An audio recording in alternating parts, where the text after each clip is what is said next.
भारत माता की, भारत माता की। मोर्चों की बैठक में उत्साह न हो तो फिर वो बैठक आप समझ लीजिए, फिर है ना, बोले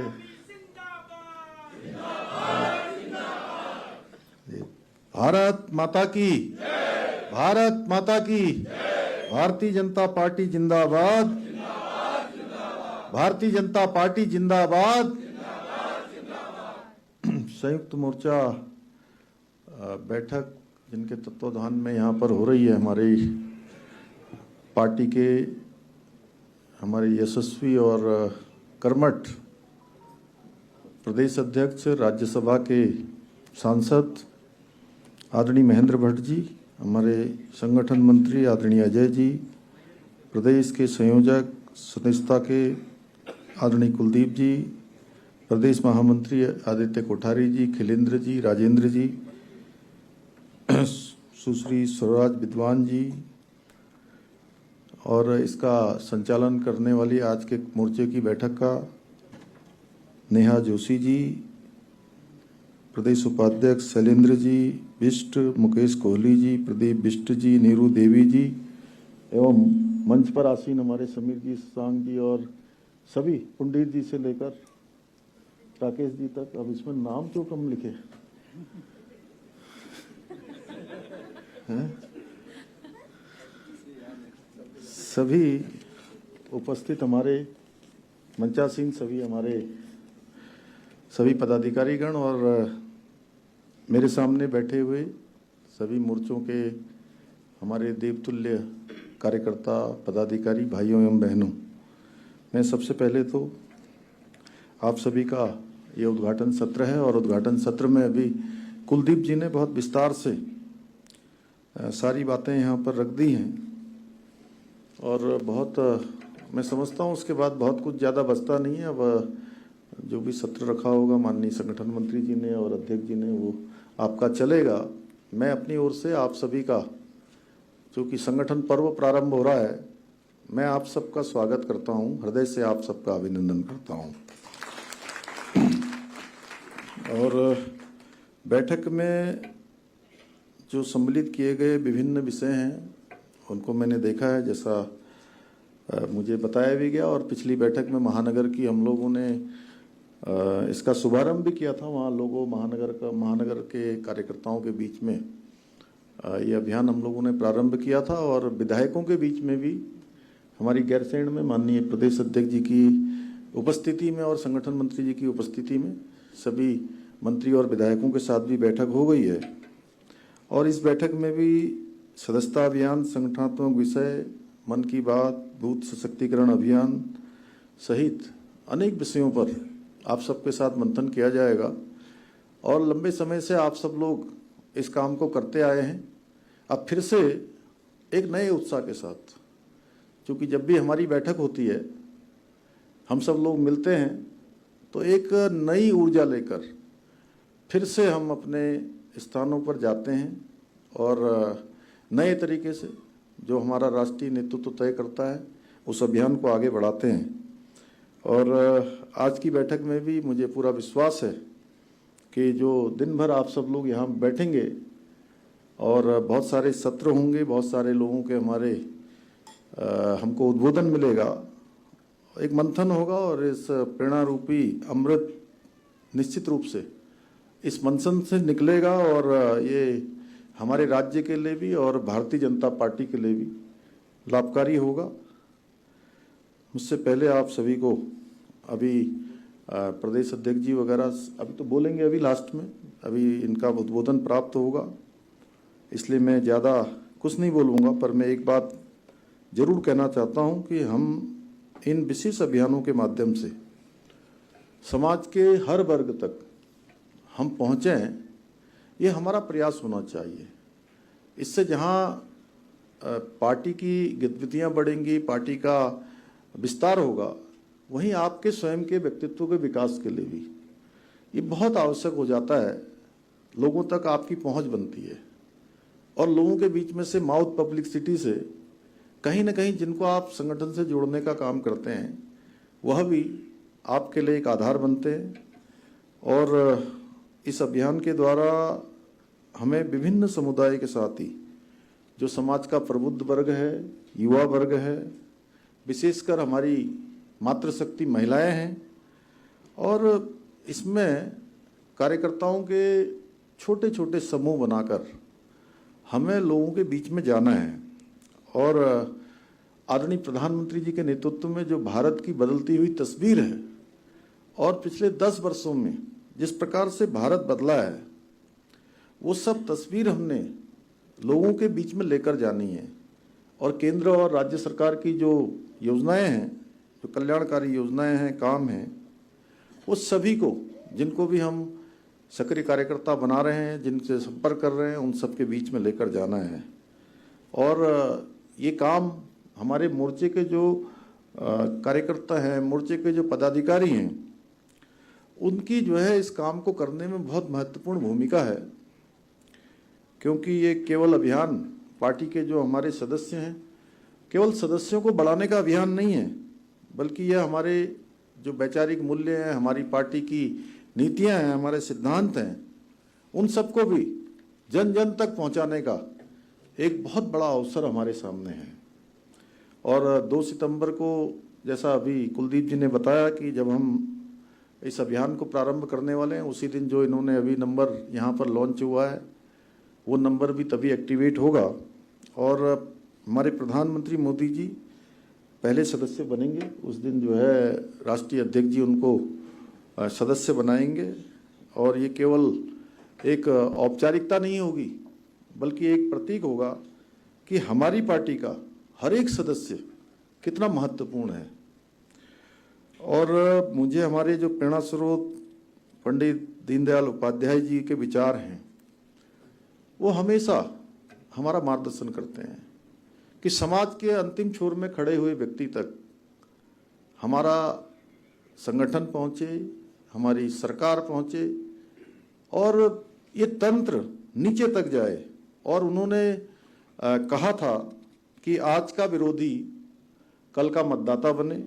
कल का मतदाता परसों हमारा सदस्य बने और परसों का सदस्य हमारा सक्रिय कार्यकर्ता बने। इस विचार को साकार करने का सबसे सशक्त माध्यम अगर कोई है तो यही है, जो हम सब लोग, जिसकी आज यहाँ पर, जिसके कारण से हम सब लोग एकत्र हुए, हमारा सदस्यता अभियान। हमारा लक्ष्य यह भी होना चाहिए कि ऐसे लोग हमारे साथ जुड़ें जो हमारी विचारधारा में विश्वास रखते हैं और राष्ट्र और समाज के निर्माण में अपना योगदान देना चाहते हैं। उन सबको हमने पार्टी से प्राथमिकता के आधार पर जोड़ने का काम करना है। मुझे खुशी है कि संगठन द्वारा हर विधायक को भी ये जिम्मेदारी दी गई है कि वो अपने चुनाव में मिले मतों के बराबर कार्यकर्ता जोड़े। ये अपने आप में एक अनूठी पहल है कि सभी को कहीं ना कहीं रिस्पॉन्सिबल बनाया गया है, सभी को जिम्मेदार बनाया गया है, जो श्रद्धेय पंडित दीनदयाल उपाध्याय जी के कथन को चरितार्थ करने में बहुत सहायक सिद्ध होगा। आज हमें ऐसे कार्यकर्ताओं की आवश्यकता भी है जो निष्ठावान हों, समर्पित हों और सेवा भावना से प्रेरित होकर संगठन के लिए कार्य करना चाहते हैं। आप सभी कार्यकर्ता भाई बहन, ये जो अभियान है, इस अभियान की आप सब रीढ़ है और आपका समर्पण, आपका परिश्रम, ये निश्चित रूप से हमारी पार्टी को एक बड़ा आधार, एक बड़ी मजबूती देने का काम करेगा। और देवभूमि से इसकी शुरुआत होनी चाहिए ताकि माँ गंगा, यमुना और हिमालय की तरह पूरे भारत में इसका विस्तार हो। आज बहुत सारे कानून, बहुत सारे नियम, बहुत सारे ऐतिहासिक फैसले आप देख रहे होंगे कि वो जो उत्तराखंड में लिए जा रहे हैं, वो पूरे भारत के अंदर एक मॉडल के रूप में जा रहे हैं। इसकी एक बड़ी शुरुआत उत्तराखंड से हुई है, वो चाहे यूसीसी के रूप में हो, चाहे नकल का कानून हो, या अभी अभी नीति आयोग के द्वारा जो सतत विकास के लक्ष्यों को प्राप्त करने की रेटिंग आई हो। उस रेटिंग में भी आप सबको खुशी होगी जानकर कि हमारा राज्य उत्तराखंड पूरे हिंदुस्तान के सभी राज्यों में पहले नंबर पर आया है। इसलिए हमें घर घर तक पहुंचना है, हर व्यक्ति तक अपनी पार्टी की जो विचारधारा है उस विचारधारा को पहुंचाना है। यह अभियान हमारे लिए एक बड़ा सुनहरा अवसर है। इसे पूरी लगन के साथ करना है, पूरी निष्ठा के साथ करना है, और हर नया सदस्य हमारी ताकत बढ़ाएगा, हमारे संगठन को और सशक्त बनाएगा। हम सभी को आदरणीय प्रधानमंत्री मोदी जी के नए भारत के निर्माण के संकल्प को पूरा करने के लिए भी इस अभियान को सफल बनाना है और अपना पूरा सहयोग देना है। इसके साथ ही बूथ सशक्तिकरण अभियान के अंतर्गत भी हमें इसकी चिंता करनी है कि किस प्रकार बूथ कमेटियां और अधिक मजबूत हों, जिससे चुनाव के समय जनता को वोट देने के हेतु ग्रास रूट पर हम प्रेरित कर सकें, और एक माइक्रो मैनेजमेंट जिसकी हम चुनाव में केवल चिंता करते हैं वो पहले से ही हमारा तैयार हो जाए। क्योंकि अभी आने वाले समय में वैसे भी ये जो हमारा संगठन पर्व चल रहा है, संगठन पर्व के साथ साथ हमको निकाय के चुनाव में भी जाना है, पंचायतों के चुनाव में भी जाना है। उस समय ये किया हुआ काम हमारे बहुत काम आएगा, और इनके साथ साथ हमें विश्व के हमारे सर्वाधिक लोकप्रिय नेता आदरणीय प्रधानमंत्री जी के जो विशेष जो कार्यक्रम है, आज तक मैं समझता हूँ दुनिया के अंदर इतनी लंबी श्रृंखला जो मन की बात की उन्होंने चलाई है, ये पहला कार्यक्रम है, और इसको भी अधिक से अधिक लोगों तक पहुंचाना है, जिससे अधिक से अधिक जनता इस कार्यक्रम से जुड़कर प्रेरित हो सके, लाभान्वित हो सके। साथियों, हमें आदरणीय प्रधानमंत्री जी की भांति देश और अपने संगठन को और अधिक मजबूत करने के लिए दिन रात काम करना है। अपने को व्यवस्थित करना है, अपने को संगठित करना है, और पूरी तरह से अनुशासित रहते हुए अपने स्वयं के काम के साथ साथ संगठन के काम को भी आगे बढ़ाना है। हम सभी जानते हैं कि आदरणीय प्रधानमंत्री जी के कुशल नेतृत्व का ही प्रतिफल है कि पिछले 10 वर्षों में हर क्षेत्र में आज भारत आगे बढ़ा है। हर वर्ग के कल्याण का एक मैप धरातल पर उतरा है। इन 10 सालों में अगर हम स्वास्थ्य की बात करें, गरीब कल्याण की बात करें, निःशुल्क खाद्यान्न की बात करें, शिक्षा की बात करें, या किसानों के विकास से लेकर गरीबों के आवास हो, या सेना का आधुनिकीकरण हो, या आंतरिक सुरक्षा हो, बाह्य सुरक्षा हो, हर क्षेत्र में बहुत तेजी से काम हुआ है। और मैं आप सबको बताऊं कि जब हम एक बड़ी बैठक में बैठे थे, जिसमें पूरे अंतर्राष्ट्रीय स्तर पर, चूंकि उत्तराखंड भी एक हमारा दो अंतर्राष्ट्रीय सीमाओं से लगा हुआ प्रदेश है, उसमें हमने देखा कि 2014 से पहले जो हमारा आधारभूत ढांचा था, सड़कें, बिजली, तमाम प्रकार के इंफ्रास्ट्रक्चर, वो बिल्कुल भी नहीं बना था, जबकि हमारे पड़ोसी देशों में तेजी से बनता हुआ चल रहा था। लेकिन 2014 के बाद पिछले 10 सालों में ये तस्वीर पूरी तरह से बदल गई, क्योंकि माननीय प्रधानमंत्री जी राष्ट्र प्रथम की भावना से काम कर रहे हैं। राष्ट्र पहले, इस भावना को लेकर काम करता है जब व्यक्ति, तो उसको राष्ट्र के लिए जो भी जरूरी होता है वह सब काम उसकी प्राथमिकता में होते हैं। चाहे आज अगर हम पिछले कोरोना की बात करें, प्रत्येक व्यक्ति तक वैक्सीन पहुंचाना हो, हथियार और मोबाइल उत्पादन तक, हर क्षेत्र में आज अभूतपूर्व कार्य हुआ है। इसके साथ ही धारा 370 समाप्त होना हो, भगवान राम का भव्य मंदिर बनना हो, काशी विश्वनाथ का कॉरिडोर बनना हो, महाकाल लोक बनना हो, या हमारे ही राज्य में चाहे 4 धाम ऑल वेदर रोड हो, भारतमाला, पर्वतमाला ऑल वेदर रोडों के माध्यम से, या केदारनाथ जी का नवनिर्माण पुनर्निर्माण हो, बद्रीनाथ का मास्टर प्लान हो, ऐसे अनेक कार्य माननीय प्रधानमंत्री जी के नेतृत्व में हुए हैं, जिनका आने वाली पीढ़ियां हमेशा याद रखेंगी। यदि मैं 10 वर्षों के कार्यकाल के अभूतपूर्व कार्यों के बारे में यहाँ पर बोलूँगा, तो मुझे लगता है कि चूंकि आज संगठन मंत्री जी और अध्यक्ष जी ने मुझे थोड़ा कार्यक्रम में से जल्दी बुला लिया, तो इसलिए मेरे को थोड़ा समय कम पड़ जाएगा, इसलिए मैं बहुत विस्तार से उसमें नहीं जाना चाहता हूँ। और मैं अगर राज्य की बात करूँ तो यही नहीं, हमने कई ऐसे निर्णय लिए हैं जिनको पहले की सरकारों ने वोट बैंक की राजनीति के कारण आज तक लागू नहीं किया, परंतु हमने जहां एक और समान नागरिक संहिता को का विधेयक पारित करके और जल्दी हम उसको लागू भी करने वाले हैं। यानी कि 9 नवंबर से पहले हमने संकल्प लिया है कि समान नागरिक संहिता का हमारा कानून प्रदेश के अंदर प्रभावी हो जाएगा। वहीं हमने धर्मांतरण को लेकर देवभूमि की अस्मिता की रक्षा करने का भी एक बड़ा काम किया है, जिससे कि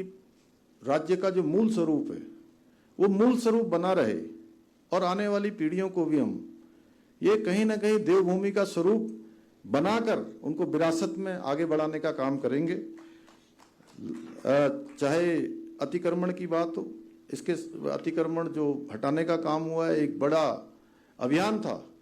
उसको हम कहीं ना कहीं एक बड़ा भूमि अतिक्रमण का रूप भी दे सकते हैं, कह सकते हैं। नकल विरोधी कानून हो, दंगा रोधी कानून को भी इस बार विधानसभा के सत्र में मंजूरी मिल गई है और ये सब ये साबित करता है कि हम जो कहते हैं प्रदेश के हित में हम उसको पूरा करते हैं। और हमने उत्तराखंड में खेल विश्वविद्यालय बनाने का भी वायदा किया था। आप सभी को ये जानकर खुशी होगी कि इस बार विधानसभा के सत्र में खेल विश्वविद्यालय को भी मंजूरी मिल गई है। इसके साथ ही अन्य कई निर्णय लिए हैं। साथियों, इस वर्ष निकाय के भी चुनाव होने हैं, हमारे केदारनाथ विधानसभा में उपचुनाव भी होना है। मुझे पूरा विश्वास है कि आप सभी कार्यकर्ता बंधु इन सभी चुनाव में हमेशा की तरह अपना पूरा योगदान देंगे। केंद्र सरकार के कार्यों के साथ साथ हमारे प्रदेश की सरकार द्वारा विकास, सुशासन, रोजगार तथा उत्तराखंड की विशिष्ट संस्कृति को बचाने के लिए जो अनेक कार्य किए जा रहे हैं, उन कार्यों के बारे में भी, उन कार्यों को जन जन तक पहुंचाने का माध्यम आप सभी हैं और आप लोग उनको जागरूक करेंगे। अभी आप सब लोग बांग्लादेश के हालातों से भली भांति परिचित हैं। वहाँ किस तरह धर्म और जाति के नाम पर हिंसा हो रही है और हम सब लोग उन घटनाओं से प्रत्यक्ष रूप से हों या अप्रत्यक्ष रूप से हों, हर प्रकार से जुड़े हुए हैं। जिस तरह केंद्र सरकार के जो भी फैसले होते हैं, जो भी जनहितकारी फैसले होते हैं, उन फैसलों पर लोगों को, एक समुदाय विशेष के लोगों को षड्यंत्र बताकर कि उनको भरमाने का काम हो रहा है, इसके बावजूद विपक्ष के लोग एक शब्द भी बोलने को तैयार नहीं है। आपने देखा जो समय समय पर कोई कैंडल जुलूस निकालते थे, कोई मौन जुलूस निकालते थे। एक मंडली थी जो अक्सर जो है कोई भी कहीं देश दुनिया में घटना होती थी तो मौन जुलूस निकालना शुरू कर देते थे, कैंडल मार्च निकालना शुरू कर देते थे। आपने देखा बांग्लादेश की घटना पर किसी ने जुलूस निकाला क्या? ये केवल प्रश्न मेरा नहीं है, ये प्रश्न हम सबका है। मुझे लगता है कि मेरे ध्यान में आया तो ये आपके भी ध्यान में आया होगा कि आखिर क्यों ये प्रश्न, इसका उत्तर कौन देगा जी? इसका उत्तर भी हम सब लोगों को समाज के साथ मिलकर खोजना होगा। अगर मिलकर खोजेंगे तो निश्चित रूप से इसका जवाब मिलेगा। हमें धर्म जाति के नाम पर बांटने वाली जो ताकतें हैं, उन ताकतों के खिलाफ भी एकजुट होना है और हमें जो बांग्लादेश में हिंदुओं के साथ अत्याचार है उसके विरुद्ध भी संगठित होना है, जिससे कि अन्यथा इस प्रकार के हालात भविष्य में हमारे देश के अंदर भी पैदा हो सकते हैं। इसके लिए भी देवभूमि का मूल स्वरूप बचना चाहिए। इसमें भी आप सबकी बड़ी भूमिका है। भाइयों बहनों, हमारा युवा उत्तराखंड है अब एक नए जोश और नए उमंग के साथ निरंतर आगे बढ़ रहा है। हम सभी जो कार्यकर्ता यहाँ संयुक्त मोर्चे की बैठक में आए हैं, इस बैठक से जाकर गांव, गरीब, किसान, दलित, पीड़ित, वंचित, शोषित, आदिवासी, युवा एवं महिलाओं के सशक्तिकरण के लिए, किसानों के सशक्तिकरण के लिए निरंतर काम करने का एक संकल्प लेकर, एक सौगंध लेकर और एक शपथ लेकर यहाँ से जाना है। और हमें आज इस बैठक के द्वारा विकल्प रहित संकल्प भी लेना है। हम बाबा केदार की धरती से, जो हमारे प्रधानमंत्री जी ने जो उनके मुख से ये शब्द निकले थे कि 21वीं सदी का तीसरा दशक उत्तराखंड का दशक होगा, उस दशक को बनाने के लिए हम सबको अपनी भूमिका का निर्वहन करना है। हम सब इसको चरितार्थ करेंगे और ये हमारा प्रयास होना चाहिए कि राज्य के अंदर जितनी भी हमारी केंद्र सरकार की और राज्य सरकार की योजनाएं चल रही हैं, उन योजनाओं को हम समाज के अंतिम छोर में खड़े हुए व्यक्ति तक पहुंचाने का काम करें। और अन्य भी जो माध्यम है, आज हमारा सोशल मीडिया एक बड़ा प्लेटफॉर्म बन गया है। मैं आप सबसे जरूर कहूँगा कि आप सबकी जो एक्टिविटी है, आपकी सक्रियता है, उस पर भी जरूर रहनी चाहिए और उस पर तभी रहेगी जब हम सारी चीज़ों से अपडेट होंगे। और मुझे पूरा भरोसा है कि जब तक आप जितनी बातें यहाँ से कही जाएंगी, जितना हमारे नेतृत्व की हमसे अपेक्षा है, जन जन तक हम उसको जब तक नहीं पहुँचाएंगे तब तक हम चैन से नहीं बैठेंगे। अंत में मैं आप सभी संयुक्त मोर्चा की बैठक में आए हुए सभी का अपनी ओर से आपका अभिनंदन करते हुए, आप सबका धन्यवाद करते हुए और आयोजन के लिए हमारे प्रदेश अध्यक्ष जी का, संगठन मंत्री जी का, हमारे प्रदेश नेतृत्व का, सबका धन्यवाद करते हुए मैं अपनी वाणी को विराम करता हूं। बहुत बहुत धन्यवाद।